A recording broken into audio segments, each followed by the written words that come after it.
Depois de muitos anos, eu resolvi redescobrir Crepúsculo, porque fui uma grande fã de Crepúsculo. Inclusive, acho que eu vou filmar aqui umas coisas que eu tenho de Crepúsculo. Gente, peraí. Eu tenho cada coisa de Crepúsculo na minha casa que vocês não estão entendendo.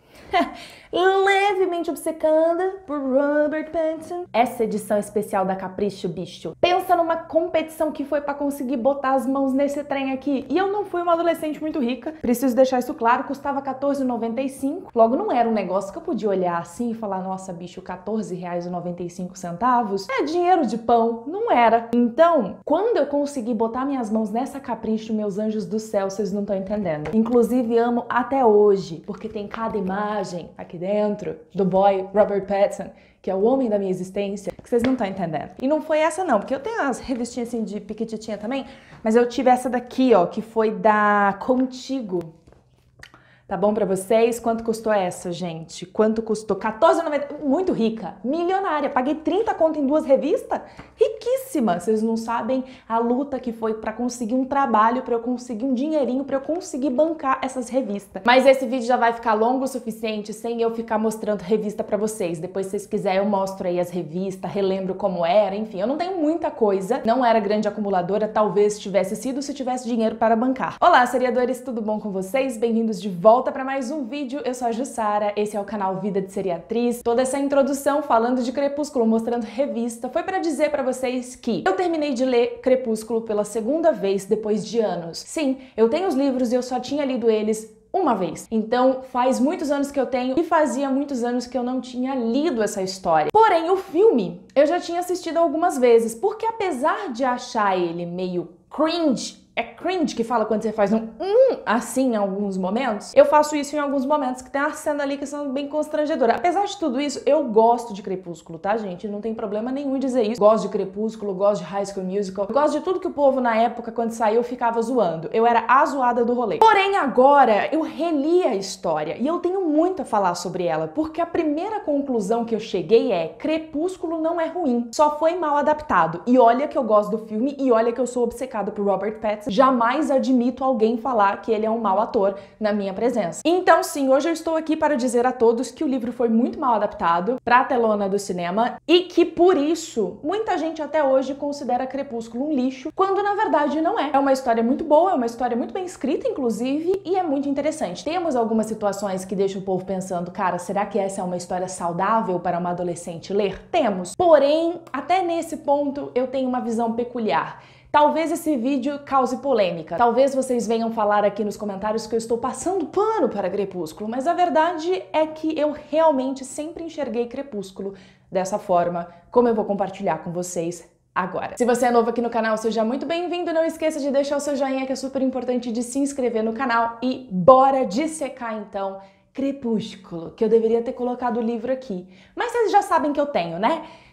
Finge que ele tá aqui atrás. Vamos começar falando pelo real protagonista dessa história, que é Edward Cullen, que Bella Swan a gente finge que ela não existe por um tempo. Eu quero começar falando sobre o Edward, porque eu acho que nos filmes, o Edward, ele foi a transformação, né, a adaptação mais mal feita da história. E eu não condeno nem um pouco Robert Pattinson por isso, tá, gente? Ele seguiu conforme estava no roteiro, nem que ele quisesse, ele ia conseguir trabalhar o personagem na mesma intensidade do livro. O primeiro ponto que eu quero falar pra vocês aqui é o seguinte, gente, quando eu li o livro pela primeira vez, quando eu li Crepúsculo pela primeira vez, eu juro pra vocês, eu não estou sendo exagerada, eu juro pra vocês que eu imaginei Robert Pattinson fazendo Edward Cullen. Por que que eu juro? Porque ele tinha feito Cedric Diggory, e aí eu tinha na mente aquele rostinho, e aí quando eu li o livro eu falei, tem que ser, entendeu? Casou perfeitamente, foi sucesso. Porém, no livro, quando o Edward descreve pra Bella como ele se sentiu quando ele a viu pela primeira vez, a gente entende exatamente por que ele teve aquela reação de dar uma trancada no fiofo ali, entendeu? Então, quando ele explica isso pra ela, sempre fica muito claro que ele é perigoso, e muito mais perigoso pra ela do que pra qualquer outro ser humano. E faltou essa intensidade. Quando a gente assiste o filme, parece uma coisa meio Disney. Eu não sei por que deixaram roteirizada daquela forma tão leve. Tiveram vários momentos dentro do roteiro que não fazem sentido, e eu vou inclusive relatá-los aqui nesse vídeo hoje em defesa do livro, eu simplesmente me pergunto como que a Stephenie Meyer deixou isso acontecer. Eu falo, bicho, não é possível, faltou um parafuso, ela não leu o roteiro direito, não faz o menor sentido. E a adaptação do Edward, eu sinto que eles quiseram dar uma boa suavizada realmente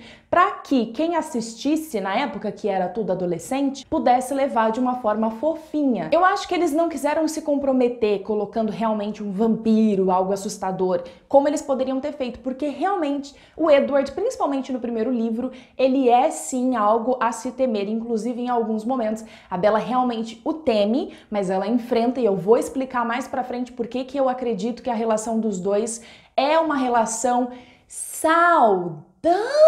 E aqui eu tenho até medo de falar isso, porque todo mundo vai tirar de contexto, todo mundo vai interpretar de forma errada.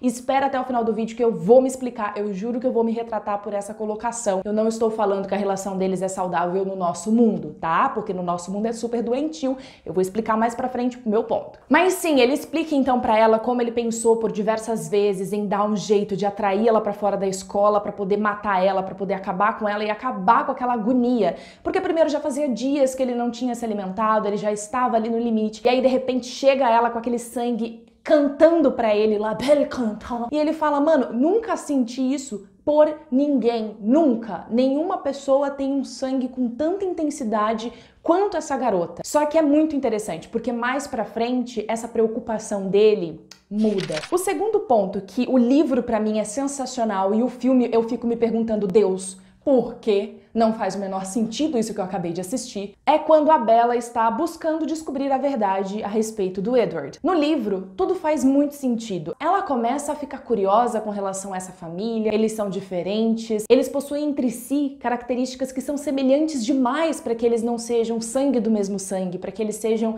uma coincidência do destino, para que eles tenham sido adotados pela mesma pessoa. Inclusive o pai deles, né, o Carlisle, você olha para ele e fala, bicho, entendeu? Não faz o menor sentido que como que isso pode formar uma família. E aí depois disso, o Edward vai e salva ela daquele acidente de carro e ela fala, mano, eu vi o que eu vi, eu não tô louca. E ele fala, você tá louca sim, ninguém vai acreditar em ti. Quando ele fala, ninguém vai acreditar em você, meu anjo, ele entrega o jogo, entendeu? Ele fala, você tem razão, você está coberta de razão, mas ninguém vai acreditar em você, porque vão pagar você de louca. Com vários acontecimentos aqui e ali, ela começa a juntar as pecinhas na cabeça dela e ela fala, Jesus Cristo, vou investigar, né? Porque onde é que eu tô amarrando meu burro? E é quando ela vai pra La Push e ela conversa com o Jacob, ela tenta ali de uma forma muito esquisita flertar com o Jacob, porque Bella não sabe flertar. Inclusive Jacob, gente, não vai ser papo pra esse vídeo de hoje, porque ele nesse livro, ele é só uma pecinha, ele fica realmente mais significativo lá no segundo livro, que eu vou ler inclusive pra maratona Readathon, se você não sabe do que eu tô falando, vai estar linkado aqui em cima. Uma maratona de leitura massa demais que eu tô fazendo com várias pessoas no Instagram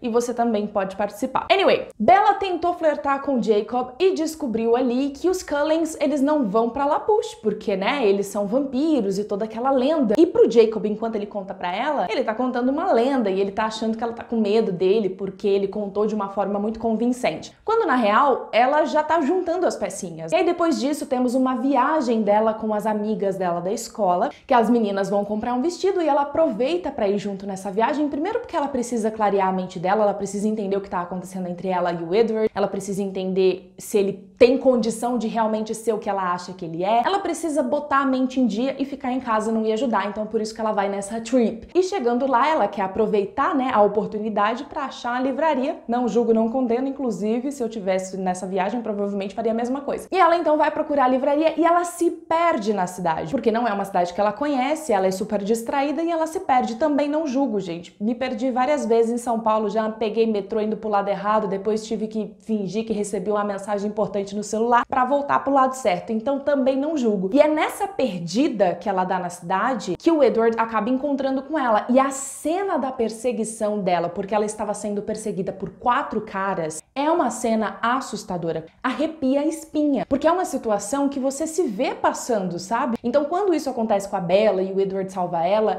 é tudo muito mais intenso. No filme, não fez o menor sentido, porque ela vai pra cidade, pra comprar um livro sobre vampiro, e aí quando ela chega em casa, ela abre o computador e pesquisa no Google. Não fez o menor sentido. E depois disso, vem um momento super importante também, que é, no filme ficou tosco como ela fala pra ele: eu sei o que você é, diga alto e claro, eu sou um vampiro. Sempre me deixou um pouco essa cena, sabe? Não vou negar. Eu achei bonitinha a primeira vez que eu vi, achei fofinho e tal, mas eu fiquei, entendeu? E agora que eu reli o livro, eu fico mais ainda, porque no livro é uma coisa natural. Ele meio que já tá abrindo possibilidades pra ela descobrir o que ele é, porque ele já chegou naquele patamar onde ele viu que ele não quer matar ela, porque ele gosta demais dela, ela é pra ele algo que ele sempre procurou e não sabia, vamos falar disso mais pra frente. Só que pra ficar com ela, ele precisa que ela saiba a verdade, ele precisa entender se ela vai aceitar essa verdade, se ela não vai ver ele como um monstro, apesar de que lá no fundinho do coração dele, ele fica querendo que ela se assuste e vaze dali, porque, né, ele acha que toda essa história de vampiro é ser condenada a ir pro inferno. Edward é uma figura realmente peculiar. Então os dois conversam no restaurante, não tem nada de se meter no meio do mato pra falar eu sei o que você é, me diga, vampiro. Não, os dois conversam como dois adultos, por incrível que pareça, porque a Bella não é nem um pouco adulta, inclusive irritante. Então é muito mais natural. E é natural também porque depois eles voltam de carro pra casa, e ali durante a volta dos dois pra casa, ela vai sempre jogando pra ele, tipo, ah, tem alguém mais igual a você que sabe ler mentes? E ele fala, não, Alice sabe ter ali uma visão do futuro, mas o futuro muda constantemente. E ali naquele momento a gente já entende que Alice viu uma coisa importante que tem envolvimento com a Bella, porque ele tá incomodado, ele não quer falar. Então você vê que o livro, ele é muito bem construidinho, não é babaquinha. E apesar da Bella ser uma personagem irritante em vários momentos, como todo mundo acho que vai concordar comigo, juntamos tudo isso, nós temos o quê? Uma história muito bem construída que vai me permitir levar vocês para os pontos que eu quero falar mais adiante. Então, novamente, outro ponto aqui que reforça que o livro é muito melhor do que o filme e você nunca deve julgar um livro pelo filme. Ir até a cidade procurar um livro, pesquisar no Google. Onde já se viu isso? Eu vou na livraria para pesquisar o livro depois para eu comprar mais barato. Chegamos no fatídico momento onde eu vou contar para vocês como que eu sempre enxerguei a história, e aqui eu não estou falando com a cabeça de Jussara, quase 30 anos, Deus conserve. Eu estou falando para vocês de Jussara, cabeça tanto de 29 anos relendo o livro, quanto Jussara, cabeça de 15, sei lá quantos anos eu tinha quando eu li pela primeira vez. A minha cabeça não funciona na mesma frequência dos seres humanos normais, eu só tenho essa conclusão onde eu posso chegar, porque para todo mundo que eu explico o meu ponto de vista a respeito de Crepúsculo, as pessoas ficam, né? Não faz sentido, você tá passando pano. Só que pra mim, sempre fez o maior sentido do mundo, e até hoje eu não entendo como as pessoas conseguem ler o livro sem olhar desta forma. Para começo de conversa, eu preciso deixar claro pra vocês que eu não olho pra relação Bella e Edward por um olhar humano racional. Eu sempre olhei por uma perspectiva diferente, que é a seguinte. Desde o início do livro, a autora faz muito questão de mostrar pra gente que a Bella sempre foi uma pessoa, uma criança que não se encaixa. Ela não se encaixa com a própria família, ela não se encaixa em Forks, ela não se encaixa em Fênix, ela não se encaixa em lugar nenhum. E ela sempre foi depressiva a vida inteira. É como se uma parte dela estivesse sempre faltando. Ela não consegue se encaixar dentro do próprio corpo. Ela vive se machucando, ela vive se quebrando. Ela é um risco pra si mesma. Inclusive o Edward fala pra ela, eu não sei como você sobreviveu até hoje sem que eu estivesse te protegendo, que realmente é um grande mistério. Ninguém sabe como Bella sobreviveu por tanto tempo, porque a menina não consegue dar 2 passos sem se tabacar no chão. E quando ela conhece o Edward, é como se uma pedra enorme tivesse se deslocado de lá de cima e tivesse caído assim, ó, e tivesse encaixado no lugar exato. E é aqui que entra um fator que eu acho que é super importante ser observado durante a história. Nós conhecemos a história dos Cullen, como que o clã deles foi formado. Nós tivemos primeiro o Carlisle, que foi transformado, conseguiu controlar sua sede, conseguiu ser um vampiro do bem, digamos assim, e ele decidiu que ele só transformaria pessoas que estivessem realmente sem salvação, e foi quando ele salvou o Edward. Por acaso? Não foi por acaso que ele salvou o Edward especificamente. No entanto, assim que ele salva o Edward depois se rebela, vive durante anos fora e depois retorna pra casa como o filho, né, desgarrado ali que retornou pra casa. Quando ele retorna, o Carlisle já tinha conseguido uma parceira que foi a Esme. E a Esme, inclusive, tinha se jogado de um penhasco porque ela tinha perdido um filho, ou seja, era uma mulher que queria uma família, era uma mulher que queria filhos. Depois disso, nós tivemos o encontro com a Rosalie, né? A Rosalie foi transformada para ser uma parceira pro Edward, porque até então ele se mostrava muito solitário. Só que ele teve 0 zero interesse na Rosalie e ela teve zero interesse nele também. E depois disso, a Rosalie encontra o Emmett de uma forma como se o destino tivesse colocado o Emmett no caminho dela. E os dois simplesmente viram um só, vira carne e unha, ou seja, nós já temos dois pares formados aqui e o Edward segue sozinho, coitado desse menino. Aí depois nós tivemos quem? Alice sendo transformada de uma forma que ela não sabia até então como que ela havia sido transformada. E então depois disso, ela se conduz até o clã dos Cullens porque ela teve uma visão que a levou até esse clã, como se ela já soubesse que ela seria parte daquela família. Novamente, algo por acaso? Acredito que não. Acredito que temos um destino nessa história, pois se temos vampiro, temos destino também. E depois temos ela encontrando quem? Jasper, que sempre foi deslocado, sempre tentou encontrar um lar, e ele finalmente encontrou quem? Os Cullens. Tudo isso, gente, vai acontecendo e nós temos aí três peças fundamentais nessa história. Além do Carlisle, obviamente, que é um cara sensacional. Nós temos o Edward, que consegue ler mentes. Nós temos a Alice, que consegue enxergar o futuro. Nós temos o Jasper, que controla emoções. Ou seja, é um clã muito poderoso para ter sido colocado ali pelo acaso. É tudo meio destino. E até então, depois de tudo isso, o que aconteceu? Edward segue sozinho. Até que temos a chegada de quem? Bella. É pelo acaso? Não é pelo acaso, gente. Não é pelo acaso. Por isso que não faz o menor sentido Bella e Jake. Nunca fez, nunca fará. Porque a Bella, antes mesmo dela nascer, ela já pertencia ao Edward. E aqui é palavra minha, não sei se a autora escreveu com esse pensamento, com esse intuito. Mas a sensação que eu tenho é que a Bella deveria ter encontrado o Edward quando ele morreu lá em 1900 e bolinha. Ela deveria ter sido dele naquela época, só que ela não foi. Eu sempre acreditei que ela seria meio que uma alma gêmea dele perdida no mundo, prestes a encontrá-lo. E quando ela encontra, a gente tem esse negócio de que quando eles se afastam, a dor é insuportável. É como se os dois fossem um coração só. Por isso dói tanto quando eles se afastam. Estamos falando de seres humanos, estamos falando de uma história com vampiro. Vocês querem racionalizar uma história que tem vampiro. Aí eu já não dá pra entender também. Só que mais do que isso, a história vai muito além disso quando a gente vê que, através da Bella, nós descobrimos o que aconteceu com a Alice, que até então ninguém sabia como que ela tinha sido transformada, quem foi o criador dela, por que que ela foi criada e deixada sozinha à própria sorte. E tudo isso, toda a verdade sobre a história da Alice, nós descobrimos tudo isso graças a quem? Graças a Bella. Então eu não acredito que a autora tenha escrito isso por uma coincidência. Então pra mim, a Bella não apareceu na vida do Edward por acaso, ela não é uma adolescente comum, ela não é uma alma comum. E é assim que eu enxergo a saga, é assim que eu enxergo os livros. E eu acho muito legal essa parte da história, quando a Bella descobre o passado da Alice e consegue fechar essa lacuna que tinha na mente dela durante muito tempo. E falando de um assunto um pouco mais leve, eu preciso só dar uma reforçada aqui que pra mim, Alice, chame como quiser, é a melhor personagem dos livros. Eu gosto muito da história da Alice, eu gosto muito da relação dela com o Jasper, eu acho super bonitinho que os dois se entendam de forma tão tranquila, e eu gosto muito do Emmett também. No livro tem um momento que eu odeio muito, e eu devo dizer muito, que é bem pro finalzinho, que é quando a Bella precisa fugir, porque o rastreador tá atrás dela, e ela precisa mentir pro Charlie. Eu fico com muita dó dele, porque, ai, sei lá, me dói muito o coração, porque ela pega o pesado com ele pra ele poder deixar ela embora, e aí depois ela se acidenta, e eu fico imaginando a cabeça dele como pai. Sempre me doeu, não foi a primeira vez que isso acontece, me dói no filme, me dói no livro,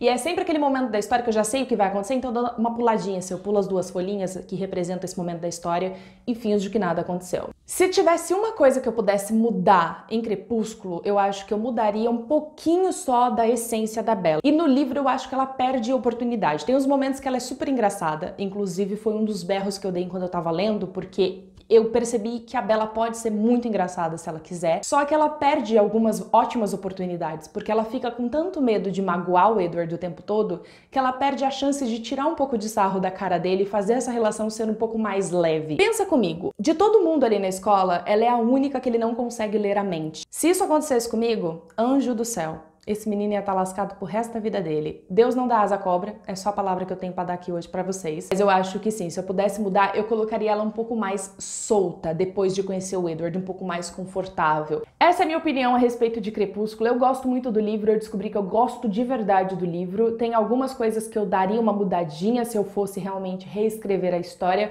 mas no geral eu manteria tudo exatamente igual. Essa é a minha opinião, se você não pensa igual, tá tudo bem. Manda aqui nos comentários o que você acha da história, como que você enxerga ela, se você tem um modo de enxergar parecido, se você não consegue enxergar dessa forma, tá tudo bem. A gente se vê no próximo vídeo e tchau!